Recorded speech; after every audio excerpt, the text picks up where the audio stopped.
Good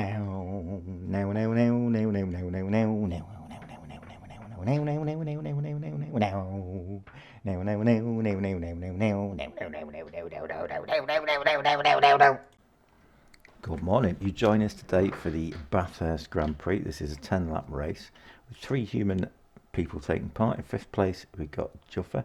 12th place, we've got Austin, who's shown as Min on the sideboard there. And in 15th place, we've got Blobby, because Blobby's a load of rubbish. Juffer's in a red Caterham, Robbie's in a blue Caterham, and Austin is in a crossbow. So what we're going to do is we're going to jump to the start of the race. And we can see Juffer gets quite a good start, fairly clean, nothing really to report there. Switching back now to Austin in the crossbow, gets his typical abrasive start, pushing the people out of the way, because that's what Austin does every single time. And as we get around the first corner, we see one of the AI goes a little bit awry, and if we just follow that car now as we go through, he just takes a dislike to the car on the right. No, Austin gives him a slight nudge and off he goes, allowing Robbie to come through, making a few positions up. And this is the start from Robbie's point of view. He has to go wide onto the grass to get out of the way, making up track as he goes along. And here we see the car go swimming off, letting Robbie go through. Awesome, which sets up a good little race between Robbie and Austin. Austin closes the door, Robbie tries to go around the other side. You can see some pilot playing with the camera, there we go.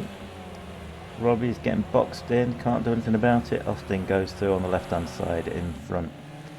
And this should be a clear run up now.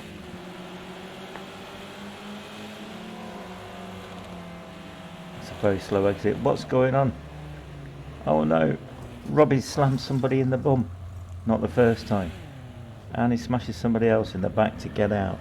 Again, not the first time. There we see Robbie smashing the back doors in, trying to get away. And the AI just deciding to have a 3-point turn on a racetrack, which is always a good sign. Look at him there. Such speed, such power, such grace. Finally, after about a 30-second halt, the rest of the AI filtering through. Getting away quite nicely. So switching back to watch Juffer. This looks like it's in fast forward as he's chasing down Austin. Austin's doing very well. Yeah, we're back to normal speed now. Come around the last few set of corners. Very tricky in these cars. Austin clips the grass a little bit. Has come down to the last corner before getting onto the start-finish line. Austin goes wide and Juffer just nips up the inside. Very clean racing for once between these two. Look at the size of Austin's car compared to the little toy car of Juffer's. Looks like Brum.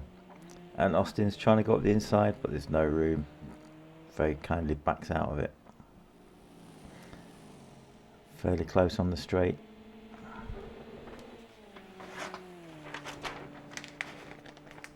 Come up to the twisty section. Oh, Juffer loses it, gives Austin an opportunity. Austin trying to go around the outside, goes on the grass, can't quite make it. Poor editing shows Juffer clipping the corner. But for some reason, that's judged legal and he doesn't have to give the position back. Even though he quite clearly cheated. Austin's having a go down the inside. Oh, clean racing again. That's allowed. You can contact people. I can't remember if Austin decided to give that position back or if the stewards made him do it. It's given Robbie a chance to catch up. Austin just clips the wall going around the corner. I'm going on board with Robbie as we come up to the horrendous section. Austin goes wide. Does it give Robbie a chance to catch up? Yes, it does. Austin clips the wall again. He's all over the place, but Robbie can't get past and clips the wall himself. And Austin's disappeared. Where did Austin go? What happened? Let's rewind. So Austin's there. And then all of a sudden,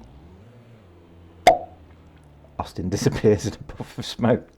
It's very weird. We have seen that happen before with the McCann family, but we've never seen it in a live Grand Prix race. And we can capture the moment of Austin's disappearance. There we go. What a terrible disappointment to his family. It's the end of lap 3. Robbie decides to bring it into the pits, and you can see how beautifully he enters the pit entrance here, barely smashing into the sides at all.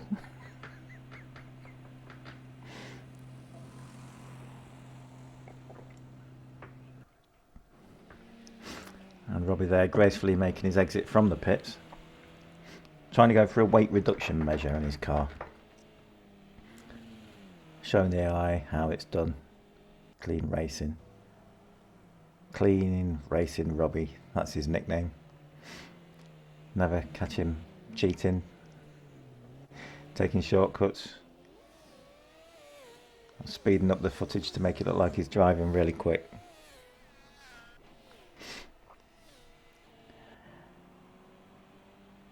Nothing really of note happened for the rest of the race. Juffer's in 3rd place and comes into the pits at the end of lap 8. This is pretty good. So you can see on the timing on the left, we've got Verstappen, then Jesus, then Juffer. And then down in 7th position, we've got Blobby. Austin's still disappeared, and we're playing hide and seek with the McCanns trying to find him. Last seen in a car boot. As you can see, Juffer's making his mandatory pit stop. Robbie made his mandatory pit stop on lap 3. And you can just see Blobby in the top left-hand corner coming down the straight. Who's going to get the lead coming out the pits? Juffer on the pit limiter. And just seeing the same footage from Robbie's point of view coming around the corner. Sees Juffer in front of him. Gets the red mist, puts the pedal to the metal. Puts his cock to the block. Puts his arse to the wall. He's coming up for the overtake. He's going to make it. He's going to take the position, but then he backs out of it. Quite rightly too, because he's not as good as Juffer, and he would only lose it around these corners. Juffer, of course, with an incredible weight disadvantage, being 15 stone heavier than Robbie. Although Robbie has doubled his weight by being slightly sweaty as he tries to catch Juffer through this twisty series of corners. Juffer though driving the perfect lap, pulling away slightly. Robbie touches the grass a little bit, loses a split second of time, misses a gear change, while Juffer catches the AI in front.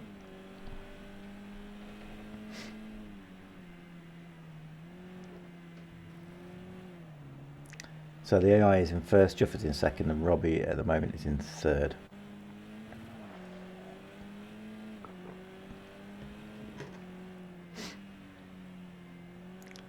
You can see Juffer catching the AI quite quickly. Riding on board with him now, fat prick. And looking at the wheels, it's like he can't keep his steering wheel still. And he's got a good lead out there. He's going for the move on the AI.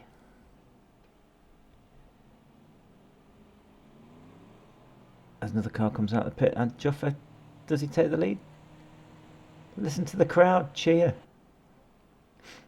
They've been waiting for this moment their entire lives, to see Juffer, the fat ugly bastard, lead in a vastly underpowered car. Surely this is going to be glory. Nothing can go. Hey, oh, what's going on? Nothing can go wrong now. Oh, and Juffer's blobbed it. He's overcooked it. Keeps it away from the wall, but loses the position back to that stupid looking black car. Whatever it is, Robbie will tell us. Juffer's still with it, still trying to get him. He's determined to get that position back. This is where the Caterham should have the advantage of manoeuvrability. Look at how close he is. Oh, he's going for it. No, can't quite do it. Going for it again. Has to back out. Tight racing. All you can see is the car bonnet, car boot rather, the car in front. Luckily Juffa knows this track like the back of his hand and won't make any stupid mistakes by clipping into a wall that he can't see coming. Oh. Okay. That's probably the last of his chances gone.